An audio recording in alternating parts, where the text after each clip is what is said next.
Saudara, hidup rendah hati adalah merupakan suatu fondasi di dalam kehidupan Kristen untuk mencapai apa itu kesucian.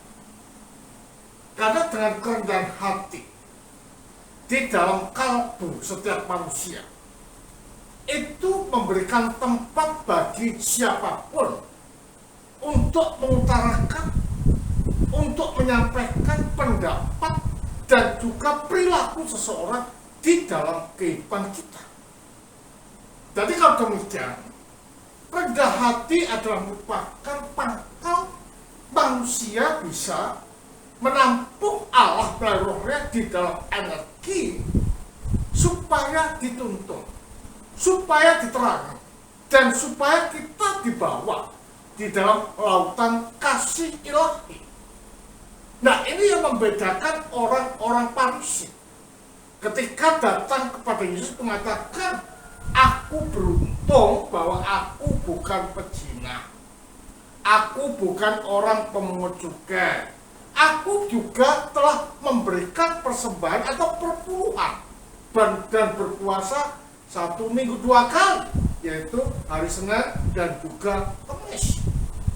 Nah, hal-hal semacam ini diungkapkan oleh orang Farisi ini, menunjuk pada artian bahwa orang Farisi ini begitu sombong, begitu arogan, dan menganggap bahwa orang lain itu salah, orang lain itu berdosa, orang lain tidak berkenan, dan orang lain itu di bawahnya dia.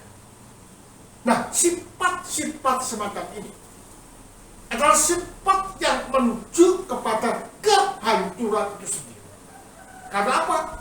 Karena dengan arogan yang ada di dalam diri orang Farisi ini menunjuk pada artian bahwa dia tidak mau memberikan tempat bagi Allah di dalam kalbunya untuk mengkoreksi, untuk menerangi, untuk membimbing di dalam sikap dan karakteristik Allah di dalam hidup mereka.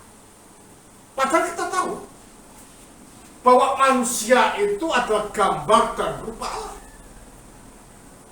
mempunyai kemampuan di dalam dirinya untuk merefleksikan, memantulkan, dan menerjemahkan kehidupan Allah yang bersifat trinitarian di dalam hidupnya. Ketaatan, ya, kerendahan hatian, kasih, memperhatikan orang lain, dan tidak sombong, rendah hati di dalam hidupnya. Nah, ini adalah merupakan hal yang seharusnya diterjemahkan di dalam kehidupan orang percaya. Nah, rupanya orang Farisi tidak seperti itu. Nah, sifat yang bertentangan dari Allah ini secara tidak langsung bahwa orang itu telah menyangkali keberadaan sendiri sebagai gambar Allah yang mampu untuk merefleksikan, memantulkan hidup Allah di dalam kehidupan keseharian. Makanya kalau kita melihat di dalam perjanjian lama juga dikatakan be holy because God is holy.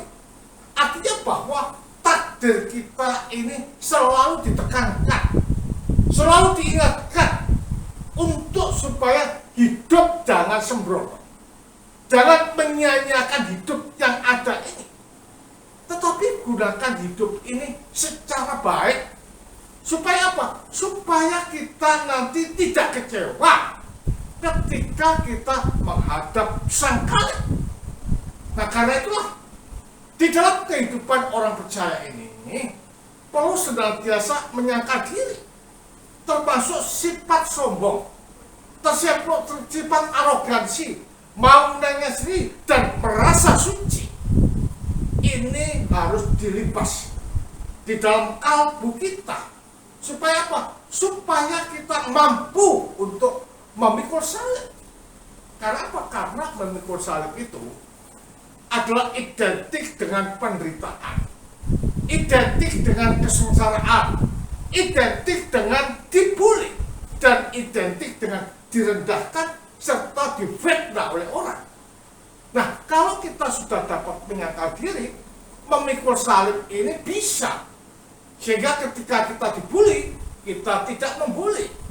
Ketika kita disakiti, kita tidak menyakiti. Ketika kita dihina, kita tidak membalas menghina. Tetapi berdoa untuk kebaikan mereka. Makanya, Theodore Monkshoest pernah mengatakan ketika kita mendoakan orang, maka sebenarnya kita masuk di dalam jantung dan hati Allah. Artinya apa? Tidak ada rasa mangkel, tidak ada rasa dendam, tidak ada rasa tidak senang ketika kita dijahati oleh orang, tetapi selalu mengasihi. Nah, ini adalah identik dengan bahwa kehidupan manusia ini adalah kehidupan yang dibawa di dalam padang gurun. Ada kelaparan, ada kehausan, ada kekurangan, tetapi inilah kehidupan manusia. Dengan adanya penderitaan-penderitaan yang ada di dalam kehidupan kita ini, akan membawa manusia itu pada penyatu tunggalan, bahwa di dalam penderitaan itu Allah tidak pernah membiarkan kita. Allah senantiasa menuntun dan memberikan kekuatan serta perlindungan terhadap apa yang kita hidupi. Nah, hidup yang seperti itu adalah dasarnya rendah hati. Nah, kerendahan hatinya inilah yang akan dibawa oleh Allah untuk menuju pada kesempurnaan. Dan kesempurnaan ini didapat karena mengumpulkan harta di surga. Artinya berfokus pada kehidupan suci, laku suci, kehidupan Allah dan karakteristik Allah itu terimplementasi di dalam hidup ini.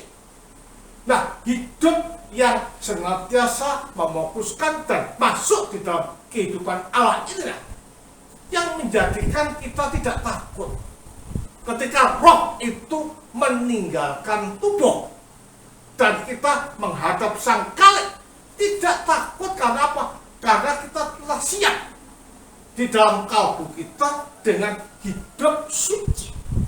Makanya kalau orang yang tinggi hati itu akan direndahkan, dan orang yang rendah hati itu akan ditinggikan. Artinya apa?